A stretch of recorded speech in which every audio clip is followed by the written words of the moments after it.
share ပိုင်းလေးတွေလေးလာတာရသွားရင်ကျွန်တော်အခု video လေးမှာ channel ပိုင်းလေးတွေဆက်ပြီးတော့ပြောပြပါမယ်ဒီခါကျလို့ရှိရင်ကျွန်တော် layer mask အကြောင်းလေးဆက်ပြီးတော့ပြောပြပါမယ်layer mask ဆိုတာကျွန်တော်တို့အလွှာတစ်ခုပါပဲကျွန်တော်တို့ layer တစ်ခုပေါ်မှာထပ်ပြီးတော့တင်လိုက်တဲ့အလွှာတစ်ခုပေါ့နော်အဲ့ဒါလေးကိုကျွန်တော်တို့ layer mask လို့ခေါ်ပါတယ်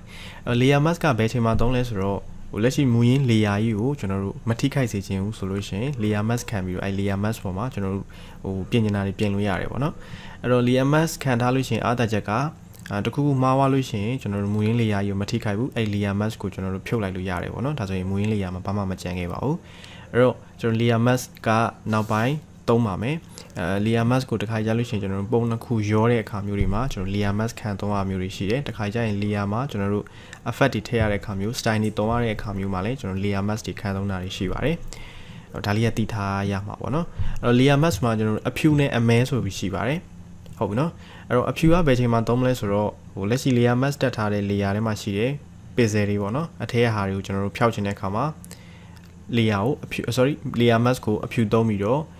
့အမဲကိုကြတော့ဘယ်ခါမှာသုံးမလဲဆိုလို့ရှိရင်လက်ရှိ layer mask အုပ်ထားတဲ့ layer ထဲမှာရှိတဲ့ကျွန်တော်တို့ pixel တွေကိုပြန်ပြီးတော့ဖော်ချင်တဲ့အခါမှာထည့်ရရှိတဲ့ပုံတွေပေါ့နော်ပုံတွေပြန်ဖော်ချင်တဲ့အခါမှာကျွန်တော်တို့အမဲသုံးပါမယ်အဲ့တော့ဘာနဲ့တွဲသုံးပါလဲဆိုရင်ကျွန်တော် brush tool နဲ့တွဲသုံးပါပါเนาะကျွန်တော်ဒါလေးကစာအနေနဲ့ပြောတာဆိုတော့နည်းနည်းခက်ကောင်းခက်လိမ့်မယ်ကျွန်တော်လက်တွေလေးပြပေးပါမယ်အဲ့တော့ Photoshop တွေကိုဝင်လိုက်မယ်ပြီးသွားလို့ရှိရင်ဓာတ်ပုံလေးနှစ်ပုံလောက်ဖွင့်လိုက်မယ်เนาะနှစ်ခုရောကြည့်အောင်အဲ့တော့ကျွန်တော်ကွန်ပျူတာတွေကိုတွားလိုက်မယ်ဒီတွေကိုတွားလိုက်မယ်ပြီးသွားလို့ရှိရင် photo တွေကိုတွားမယ်ပုံလေးနှစ်ခုပေါ့เนาะအကြမ်းမြင်ပေါ့ကျွန်တော်ဒီပုံလေးရယ်ပြီးသွားရင်ဒီပုံလေးရယ်ပေါ့ပြီး open နေလိုက်Photoshop တွေကိုကျွန်တော်ပုံလေးတွေပွင့်လာပြီဆိုလို့ရှိရင်ကျွန်တော်ပုံနှစ်ခုရောမှာပေါ့နော်ရောပြီးတော့ကျွန်တော်တို့ layer mask ကိုသုံးမယ်အဲ့ဒါလေးလေ့ကျင့်ဖို့အတွက်ပုံတစ်ပုံဖွင့်လိုက်ပေါ့နော်ဖွင့်ပြီးသွားလို့ရှိရင်ဒီဘက်ကပုံကိုဟိုဘက်ကိုဆွဲထည့်မယ်ဆွဲထည့်တဲ့အခါမှာ move tool နဲ့ဆွဲထည့်လိုက်ရတယ်ဒါမှမဟုတ်ရင်ကျွန်တော်တို့ shortcut နဲ့သွားမယ်ဆိုလို့ရတယ်နော်ကျွန်တော်ရှေ့မှာလည်းပြောခဲ့တယ် control A control C copy ကူးမယ်ပြီးပိတ်မယ်ဆို control W ပြီးသွားရင် control ဒီဘက်မှာ V နဲ့ပေါ့နော်ပေးချလိုက်ပါကျွန်တော်ဒီကောင်အပေါ်တင်လိုက်အဲ့တော့ကျွန်တော်ဘာလုပ်မလဲဆိုတော့ဒီတိမ်လေးကိုဖျောက်ပြီးတော့အောက်က layer တွေကဒီနေအောင်လေးပေါ့နော်နေအောင်လေးထွက်လာအောင်ကျွန်တော်လုပ်ချင်တယ်ဆိုတော့ဒါ layer mask ခံပြီးသုံးပါမယ်ပုံမှန်ဒီကောင်ကိုပန်တူးနဲ့ဖြတ်ပြီးတော့ဖျောက်လို့မရအောင်လားဆိုရတယ်ဒါပေမဲ့လိုအပ်လို့ကျွန်တော်တို့ပြန်ခေါ်မယ်ဆိုလို့ရှိရင်ပြန်ခေါ်လို့မရအောင် layer mask ကကျတော့အားသာချက်ရှိတယ်လိုအပ်ရင်ပြန်ဖော်လို့ရတယ်လို့ပြန်ဖျောက်လို့လည်းရပါတယ်ဟုတ်ပြီနော်အဲ့တော့ကျွန်တော် layer mask မှာအဖြူနဲ့အမဲရှိပါတယ်လက်ရှိ layer mask အုပ်ထားတဲ့ layer တွေကကျွန်တော်ဒီ pixel တွေကိုဖျောက်ချင်အဖြူကိုသုံးပြီးတော့ပြန်ဖော်ချင်တဲ့အခါမှာအမဲကိုသုံးတယ်ဟုတ်ပြီနော်အဲ့တော့ကျွန်တော်အခုဒီကနေဒီတိမ်လေးတွေကိုဖျောက်မှာဖြစ်တဲ့ layer mask ကိုအဖြူသုံးမယ်ပေါ့နော်အဲ့တော့ layer mask တက်ချင်တဲ့ layer ကို select ပေးထားမယ်ပြီးတော့အောက်မှာ layer mask icon လေးရှိတယ် button လေးပေါ့နော်ခလုတ်လေးရှိတယ်အဲ့တော့အဖြူယူမယ်ဆိုရင်တော့သူ့ကိုတစ်ချက်နှိပ်လိုက်လို့ရတယ်အဖြူဝင်သွားမှာတကယ်လို့အနက်လိုချင်တယ်ဆိုလို့ရှိရင် order ဖြည့်ပြီးတော့ click နှိပ်ပါဒါဆိုရင်အနက်ဖြစ်သွားပြီဟုတ်ပြီနော်အဲ့ကျွန်တော်အခုလောဆယ်အဖြူယူမှာဖြစ်တဲ့အတွက်ဒီမှာ layer mask ကိုဘာလုပ်လဲဆိုတော့အဖြူပဲယူလိုက်မယ်အဲ့တော့တစ်ချက်ပဲနှိပ်လိုက်ရပြီဒီမှာ layer mask ဝင်သွားပြီlayer mask ဝင်သွားလို့ရှိရင်ကျွန်တော်တစ်ခါကျမှားတတ်ကြတာကမူရင်း layer ကြီးသွားပြီးတော့နှိပ်မိထားတတ်တယ်ဟုတ်ပြီနော်အဲ့တော့ layer mask ခံထားတယ်ဆိုရင် layer mask ကိုတစ်ချက်နှိပ် layer mask ဒီနေရာလေးပေါ့နော်တစ်ချက်နှိပ်ပြီးသွားလို့ရှိရင်အဲ့ပေါ်မှာဖြောက်မယ်ပေါ့နော်အဲ့တော့အဖြူပေါ်မှာကျွန်တော်တို့အမဲနဲ့ဆေးချဲတယ်လို့ချဲပေးရမယ်ဘာနဲ့ချဲမှာလဲဆိုရင်ကျွန်တော်တို့ brush tool နဲ့ချဲပါပါ keyboard ကနေ B ကိုနှိပ်လိုက်လေရတယ်နော် B ကိုနှိပ်လိုက်တကယ်လို့တခြား tools တခုဝင်နေတယ်ဆိုလို့ရှိရင်ဒီညာဒီ tools လေးကိုကျွန်တော်ဖိမယ်ဖိပွားရင်ပေါ်က brush tool ကိုယူလိုက်ပေါ့နော်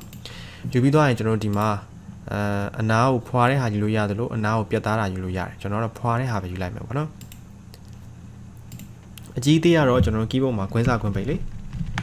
4000ခွင်းအဖွင့်ပိတ်ရှိတယ်အဲ့ဒါလေးနဲ့အကြီးသေးလို့ရပါတယ်ဟုတ်ပြီနော်အဲ့တော့ brush tool ယူထားမယ်ပြီးသွားရင် layer mask ကအဖြူယူရင်သူ့ပေါ်မှာအနက်နဲ့ကျွန်တော်တို့ခြယ်ပေးရတယ်တကယ်လို့အနက်ယူတယ်ဆိုရင်သူ့ပေါ်မှာအဖြူနဲ့ခြယ်ပေးရတယ်ဟုတ်ပြီနော်ကျွန်တော်ဒီပေါ်မှာအဖြူပေါ်မှာအဖြူသွားပြီးထိုင်ဘာမှမတက်ရောက်ပါဘူးဟုတ်ပြီနော်အဲ့တော့ကျွန်တော်ဒီမှာအယောင်လေးကိုကျွန်တော်တို့ဒီက foreground color လေးကိုအနှံ့အောင်ပြောင်းနေတယ်အဲ့တော့ keyboard ကနေ D ကိုနှိပ်လိုက်လည်းရပါတယ်တကယ်လို့ D ကိုနှိပ်လိုက်လို့အယောင်ကမပြောင်းဆိုရင် keyboard ကနေ H ကိုထပ်နေလိုက်ပါဒါအယောင်လေးတာပေါ့နော် D ကိုနှိပ်ပုံမှန် default color အနက်နဲ့အဖြူရတယ်ဒါပေမဲ့ဒီမှာ layer mask အဖြူယူလိုက်တဲ့အတွက်သူက foreground color အဖြူဖြစ်ပြီးတော့ background color အနက်ဖြစ်သွားတယ်ကိစ္စမရှိဘူးကျွန်တော်လဲလို့ရတယ် keyboard ကနေ H ပေါ့နော်ကြက်ချေက H key လေးကိုနှိပ်လိုက်ပါဒါဆိုလို့ရှိရင်အယောင်လဲသွားပြီအဲ့တော့မှကျွန်တော်တို့ဖျောက်ချင်တဲ့အပိုင်းလေးပေါ့ piece ပဲပေါ့နော် တကယ်လို့ကိုကမှားသွားပြီကိုမလိုအပ်တဲ့အပိုင်းပါသွားပြီပြန်ဖော်ခြင်းနဲ့ဆိုလို့ရှိရင်အရာကိုအဖြူပြန်ပြောင်းလိုက်ဒါဆိုရင်ပြန်ဖော်လို့ရတယ်ဟုတ်ပြီနော်ပြန်ဖော်လို့ရပါတယ် layer mask ရဲ့အားသာချက်ကတော့ဒါပဲပေါ့နော်အဲ့တော့ပြန်ဖြောင်းမယ်ကျွန်တော်တို့အရောင်ပြန်လဲရမှာနော်ဒီ foreground color ကိုအနက်ရောင်ပြန်ပြောင်းမယ်ဆိုတော့ keyboard က H ကိုနှိပ်ပြီးသွားလို့ရှိရင်ပြန်ပြီးတော့ချဲ့ပါကိုဖြတ်ချင်တယ်လို့ပေါ့နော်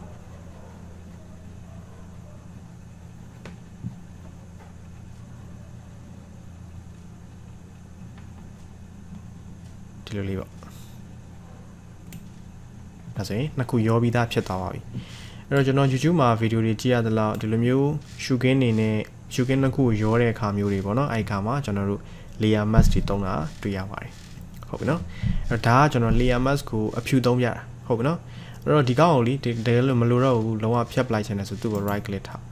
ပြီးတော့ disable ကကျတော့ခဏဖြောက်ထားတာပေါ့နော် layer mask ထဲမှာလုပ်ထားသမျှဟာဒီခဏဖြောက်တာ delete ကကျတော့အားလုံးဖြတ်ပလိုက်တာ delete ကိုနှိပ်လိုက်ဒါဆိုရင်ပျောက်သွားပြီဟုတ်ပြီနော်အဲ့ဒါဆိုရင်အနက်သုံးကြည့်မယ်ဟုတ်ပြီနော်အနက်သုံးမယ်ဆိုတော့ order ဖြစ်ပြီးတော့ layer mask icon လေးကိုတစ်ချက်နှိပ်ဒါဆိုအနက်ဖြစ်သွားပြီအဲ့တော့ကျွန်တော်တို့ကအနက်ပေါ်မှာအဖြူချဲပေးရတယ်ဟုတ်ပြီနော်အဲ့တော့ဒီမှာအရောင်ပြန်လဲမယ် keyboard ကနေ H ကိုနှိပ်ပြီးသွားရင်ဆောနာကဒီပုံလေးရှိတယ်ပေါ့နော် layer mask အနက်အုပ်လိုက်တဲ့အတွက်ဘာမှတော့မရှိတော့ဒါပေမဲ့ကျွန်တော်တို့အဖြူချဲလိုက်မယ်ဆိုရင်အဲ့ပုံလေးက pixel တွေပြန်ပြီးတော့ပေါ်လာပါလိမ့်မယ်ဒါဆိုရင်ကျွန်တော်တို့ layer mask အဖြူကို pixel တွေဖြောက်ချင်တဲ့အခါမှာသုံးပြီးတော့ layer mask အနက်ကို pixel တွေပြန်ဖော်ချင်တဲ့အခါမှာကျွန်တော်တို့သုံးလို့ရပါတယ်ဟုတ်ပြီနော်အဲ့တော့အခြေအနေပေါ်မူတည်ပြီးတော့ကျွန်တော်တို့အဖြူတို့အနက်တို့ကသုံးပေးရမှာပါဒါဆိုရမှာနော်အဲ့တော့ okay ဒါဆို layer mask အကြောင်းလေးနားလည်လောက်ပြီးထင်ပါတယ်ဟုတ်ပြီနော်ဒါဆိုစမ်းကြည့်ပါအဲ့ဒါလေးကိုလည်းမှတ်ထားပါနော်မှတ်ထားပါအဲ့တော့ layer mask အဖြူယူရင်သူ့ပေါ်မှာအနက်ချဲ layer mask အနက်ယူမယ်ဆိုရင်သူ့ပေါ်မှာအဖြူချဲပေးရမယ်ဘာနဲ့ချဲမှာလဲဆိုရင် brush tool နဲ့ချဲပေးရမှာဟုတ်ပြီနော်အဲ့တော့အဖြူကို layer mask အုပ်ထားတဲ့ layer ထဲမှာရှိတဲ့ pixel တွေကိုဖျောက်ချင်တဲ့အခါမှာသုံးပြီးတော့အမဲကိုကြတော့ layer mask သုံးထားတဲ့ layer ထဲမှာရှိတဲ့ pixel တွေကိုပြန်ဖော်ချင်တဲ့အခါမှာကျွန်တော်တို့သုံးပါတယ်ဒါဆိုရမှာနော်ဒါလေးကိုစမ်းကြည့်ပါမရတာရှရင်ပြောပါနော်